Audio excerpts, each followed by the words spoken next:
Hi there, Sambo On Saturday. Here we go again, and today it's a great pleasure to have Joe Russo here with us today from Cibo, and there's no doubt about it, everybody that comes to our town loves a good coffee and something to eat and so forth, and you've now come to the town of Gawler. And certainly you've been welcomed with open arms, and today we were saying, well, you know, can he get away for lunch and so forth, so you've had another busy day today. So welcome to you, Joe. Thank you. And the whole reason for these sort of segments is to let people know out there in the big wide land exactly the sort of business that they can come and enjoy in our town, Gawler, here in South Australia. Maybe you'd just like to tell me a little bit about how your business is going and how things have gone over the last 3 or 4 months. That there's been some terrible things happening all across the world. Oh yeah, definitely. I mean, it's been hard. I mean, obviously, there's people have been hit a lot harder than we have. All I have to do is look across our beer garden and see the Golden Fleece and them shut for months on end. And luckily, they're open again, which is awesome. But it definitely hurts. I mean, we saw about a 60% drop in our revenue straight off the bat, just less foot traffic and all that sort of stuff. And then following on from that, it's not just your bottom line that hurts, it's all your staff that don't get the hours. So you go from running with 4 or 5 staff a day to 2 staff. A lot of times it was just me by myself closing the shop for the last 3 hours just to save as much as you can. Obviously this is before JobKeeper, which has helped tremendously and given people hours, but it's been different. It's you definitely helps you not take for granted a lot of the things that we had before. Yeah. But one thing was awesome was that we still had a lot of regulars, and we still have people coming in and they're going out of their way and they're supporting even little gestures like they're not using their loyalty points because they don't want a free coffee, because they want you to make as much as you can. And it's like, without people coming in, you don't have a business, you don't do anything. That's right. So you stop, you shut down. The support's been amazing, and it's continued. Yeah. And to start the business up, was it your love of coffee or just the love of business, or a bit of both to be able to get into it? Oh, definitely. I mean, I actually worked for the pasticceria, which is what we call where you make all the foods and the cakes for Cibo, when I was 16, and I'm 35 now. So it was a long time ago. And I actually started working there because my cousin worked there, and he was the head pastry chef, he got me a job. And then from there, I've worked a lot of hospitality all through the years. I mean, I've dabbled in concrete. I'm Italian, so concrete's in the blood. So I did a little bit of that. But it's always been hospitality. And before I moved to Cibo, I was actually managing, in Gawler, I was managing a Cibo in Pirie Street. Right. So it was an easy transition, for this, when this came up, sort of thing. Mm-hmm. And you chose Gawler. Was there Gawler. Something about it? You came here one day and thought, this is great, Well, there was 2 reasons. They scout the site. So head office will scout your sites, and they'll be like, all right, this is what we have at the moment. We have Gawler, and I think we had Torrensville at the time. So I was married at the time, and I'm not anymore. But my wife, she was from One Tree Hill. I'm originally from Campbelltown, so I live closer to the city. But she was from One Tree Hill, and she works for Benson's. So she was based in Elizabeth, Salisbury, Gawler Hospital, Adelaide Road, as well. So it was a nice transition because we were living at Golden Grove at the time, and it wasn't too far. And I'd be kind of you get over the city life. I mean, I've been working in the city since I was 18, and eventually you just want to explore new regions. So that was your initial temptation to come up to Gawler, yeah. Yeah, that's good. And what made you decide on a franchise store instead of creating perhaps your own CAF brand, and has that paid dividends to you? I mean, being in a franchise is good. I mean, the dream is obviously always to open up your own. Yep. I mean, as I said, it was an easy transition because I was already managing a Cibo in the city, so I knew the brand, I knew the product, and the partners that I have now. In the Gawler store, I have 2 other partners. They're the ones that own the store I was already in. So they said, look, you manage this store, but why don't you actually have a little piece of it for yourself? Yep. Why don't you come out here and actually not just manage it, but own it, show some investment into it, and then, go from there. So there's goods and bads about having a franchise. I mean, you're very limited, obviously. I mean, there's always franchise fees and marketing fees. you have a little bit less creative control. They do let you have inputs and like can't complain. They do hear what you say and you work with the marketing team and you try your best and they're very supportive. But I mean, there's pros and cons to everything. You get a little bit of guidance with a franchise as well. It's not just here's the keys to your rental and just go for it. You know what I mean? And good luck. And there's your coffee machine. And yeah. So yeah. Mm-hmm. And you know, like we've just been through some terrible times, and sadly, a lot of people have lost their jobs. What advice would you give to people, young people, middle-aged, not as old as me, and that might like to think about going and starting up similar to what you've done, because your success in our town is certainly a credit to you. Oh, I mean, our success is only driven by the amount of like amazing people that come in. I mean, and it's like it's been an amazing trip. I guess you just got to go out there and just. Can I say put your balls out there on the line? I can say that. Like you just eventually, and that was what I had. You're in a job where you're getting a salary and you're getting a wage and it's fine and you're comfortable, you know what I mean? But do you want to take that next step and invest in something? And it might not work. It might fall to pieces and you might be left with not a lot. Or if you're passionate about it, you always got to, I think you just got to try. Eventually you got to try. Otherwise you'll always be someone else's boss. You'll always be working for someone else and making them money. If you want to be your own boss and you want to try something that you're passionate about with people that surround yourself, and another big thing is surround yourself with people that will help you and have investment in it. Most important. Yeah, I mean, I have staff now that we've been open over 5 years and they've been there from the start, which is amazing for hospitality because normally you have a quick turnover. That's really good. And I wouldn't be able to run that store anywhere near as well as we run it without those guys. So just, I mean, look, if you're thinking about it and you have the support, whether it be like from a partner or business partners, just if you want to do it, just do it. That's right, and certainly, you know, we've been talking to lawyers, we've been talking to people that have got mobile coffee supplies and things like that, and that passion that just bubbled out of you then about the point of having the right people around you and listening to the advice, because it just doesn't come easy on a plate. You've got to actually work for it. Yeah. So the staff that you're able to get and so forth are people local or some have come in from out of... No, they actually are local. That's great. We had... was actually when one of our original staff members who manages Priscilla, she was living in Prospect at the time and she recently got married and they'd moved to Gawler.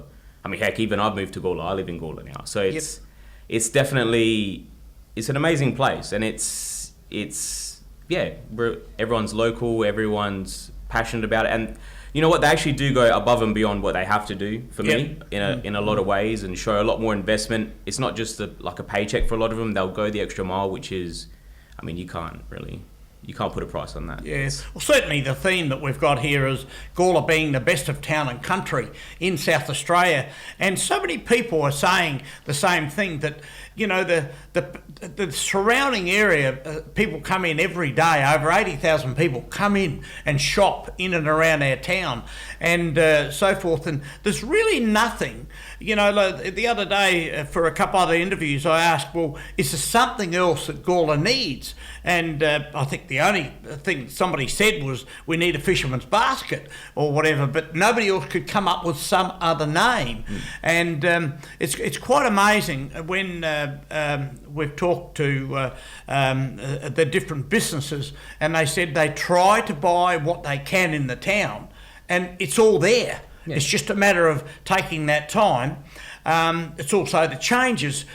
For yourself over this time, have you had to change hours or increased hours? How has that played a role in this COVID period? We definitely decreased the hours during COVID. We used to open at 7, close at 5:30. Now we open at 7 and close at 3. So it's, I mean, if it's still busy, then obviously you keep going and then, you know, you just go from there. But it's definitely made us more conscious of like customer flow and is it worth staying open? Is it more beneficial for us to like save our bottom line and close a little bit earlier? And I think like even I look at the Golden Fleece and like now they don't do breakfast at the moment. They open at 12 and they shut at 9, 10 o'clock. They have 2 dinner sittings and they have a lunch service and like pretty much all day dining. But it's changed the way I think a lot of businesses operate. Yes. It's actually forced us to look at our bottom line and say, all right, where can we cut the fat basically, and just like try to scrounge and save as much as we can to get through this,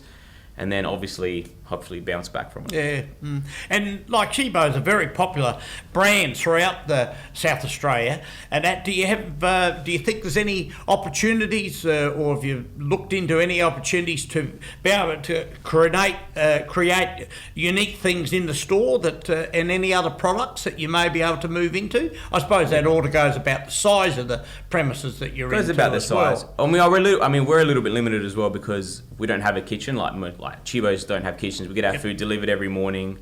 Like any franchise, you can't just introduce a new product because obviously it has to be across the board, especially now with app ordering and Uber Eats, and you know what I mean. It's if one Cibo's got it, another one doesn't, and then it's happened before. There's been conflict. There's been like, hey, hang on a sec, I ordered that from this store, and this store says that you guys don't sell that, so how come they're selling it? And there's been a lot of like bitching about it from owners in the past and that sort of stuff, and I just stay away from that. But I mean, we introduced like Energized Fit protein shakes and stuff like that. I mean, head office is willing to try things, and if they work, they introduce it to a wider spectrum. Like at the moment, we have like the Fruit Chocs hot chocolates, which is like partnering with Men, which is an amazing South Australian brand. Yeah. So they do try to, where they can, support local businesses and just like initiate new things, whether it be like only like small time period things, and that's fine. But I guess it just comes through. I mean, coffee is always going to be coffee. We work with D'Angelo, and they're amazing for their beans and their roasting, and they constantly continuing to improve their blend and improve the blend. And so it's just little changes that maybe aren't so noticeable from the outside eye, but in the business are more noticeable.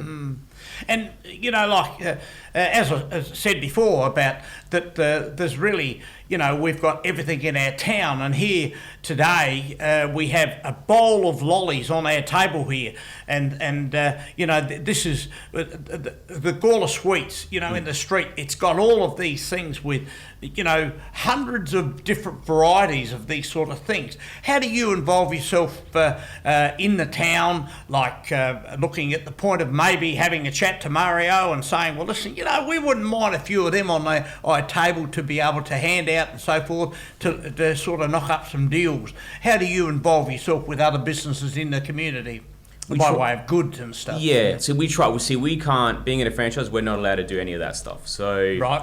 As much as I do love like Mario and their brand, I wouldn't be able to just have the lollies in my store because it's obviously head office don't allow that sort of stuff. So we're always like trying to, I guess we do a lot with the fleets because obviously they're our neighbours, and we try to like initiate like charity events and like raffles and all that sort of stuff. What I try to do is, in that sort of situation, I try to shop locally. We shop locally. We do like, if we're raising money for charities, which we love doing that sort of stuff, we get all different products from different local businesses, and we pretty much gift wrap it. We promote these businesses, and we say, look, do you want to get involved? Do you want to donate anything? Just whether it be a gift card, something small. So that's how we do it. We go up there and say, look, we're doing this for charity. We're going to do a raffle. It's going to go to this certain foundation. If you've got anything you want to donate and get, a bit of publicity for yourself and do it for a good cause, just jump on. So that's sort of how we get around it and try to incorporate local businesses, and whenever we need stock, we always shop local, and whenever we can. And you mentioned before about trying different styles of coffees and things like that, still using the product and that. But what are some interesting things that you've reintroduced in the last, say, 12 months in our community? Because your business has really grown from word of mouth and maybe snippets in our local paper, the Bunyip, and things like that. But word of mouth is such a great way to promote. Somebody has a good coffee. I know Shane and the boys here, if they have a good coffee, they're certainly back for another one, and a couple of hours later. So what interesting products have you introduced in the last 12 months? I think the biggest introduction in our store has been alternate dairy-free milks. So now you just see the increased popularity of like oat milk, almond milk. I mean, it used to be just soy and like lactose-free, but now it's I would say like probably half of the coffees we do in our store is like non-dairy based milks, which is definitely wasn't the case not even 12 months ago. So it's definitely caught on in a massive way, whether it be for like health reasons or people like can't do like don't like lactose or a little bit more conscious about sugar content in milk and that sort of stuff. But it's definitely been almost a game changer in coffee. It's just changed. It's been a little bit more exciting for us as well, because anytime there's something new, if you make 600 coffees a day, it's introducing new milks, because they all froth differently, they taste different, they mix different with combinations of syrups and stuff. So it's fascinating. Yeah. And the Cibo cups are very distinctive. And you've also, I've heard, is the recycling initiative is certainly quite different. And maybe you can tell us all about that? Yeah, so that's with Simply Cups. So basically we have, and we don't just accept Cibo cups, we accept like any other takeaway cups for a variety. We have it like a tube setup, and then it's actually a separate collection. So it's not, because cardboard from the actual coffee cup isn't recyclable. It's not in terms of, you can recycle it, but it's not used just to make specific products. Whereas this one, it gets used for, it's actually I don't know what you call it, but it's the bumps in the road. There's actually these certain bumps in the road that they actually use the broken down cardboard for. And then also keep cups, which is something we like to promote in our store. Unfortunately, because of COVID, we can't accept keep cups at the moment. But anytime someone brings in a keep cup, doesn't matter if it's one of the keep cups made from our recycled cups or another keep cup, we give them 50 cents off, because at the end of the day, it helps the environment. Great initiative. Yeah, helps the environment. And then we all got to work together and help the environment. It's not about, it's not just a Cibo thing, it's a bigger picture thing. The big picture, for sure. Yeah, that hopefully people think it doesn't make a difference, like one cup here or there, but over the long period of time, well, certainly the council's going to getting rid of plastics and all those sort of things now, and so there's council meeting last night and was decided upon having hard waste and all this. So there's a real big picture about the point of changing the way we are looking after our community. So in what you're doing there, it's certainly very much a value, and I'm sure that people really do appreciate that and so forth. And by way of stores in Gawler and things like that, have you got any particular favourite business that you would probably stand out in your opinion? I definitely think, can't go past the Fleece if you want a good meal. Went there twice last week, which is probably not a good thing for my waist. But they do amazing meals. Fantastic renovation they did there too, wasn't it? As in living in Gawler for 70 years, I just can't believe what they did to that hotel. A lot of people might have knocked it down, but they certainly have done. It's a real credit to them. It is. The Kingsford is amazing. There's someone obviously, you've met her, Karina. She's like a local, wonderful young lady. She's a wonderful young lady. Her business, K Photography. And I'm not just saying this because she didn't ask me to, because I have to. You'll be the good book tonight. I'm not saying, but I've seen her work, and I've seen the amount of passion she puts behind editing and taking these photos, and she has an eye that is amazing. She's done photos for our store and friends and that sort of stuff. So she's an amazing photographer. If you ever need a photographer, Ned's. They've been there obviously for years, ever since we opened, and they've been a massive support. All the real estate branches, Ross from Ray White and the Harcourts guys, every day getting their coffees, they're amazing. There's just so many. I think that's the thing, has been emphasised by everybody we've spoken to about promoting what businesses we have in the town, is that they all say we try everything we can to deal locally, and if that's the case, well then Gawler's going to stay strong, and employ more young people and all that sort of stuff here in our town. And the traffic and that, quite a lot of people say to us, well, gee, the traffic's getting bad and all that sort of thing. But with a bit more signage around and telling people where the car parks are, there's certainly plenty of car parks in the area once people get to know it. And we've also, council's working very strongly at the moment to get out little handout maps about where you can park your vehicle safely without getting a ticket, and go and enjoy. But that's really great. And the success of your business are again a credit to our town. we thank you so very, very much. The Business Development Board is certainly looking to get all in businesses involved in these promotion, so that we can let people know that Gawler's the place to come and enjoy, and hopefully for the future you can grow a lot more into our town. So thank you, Joe, so much for coming today. No, thank you. And all the very best for the future. Thank you very much. No worries.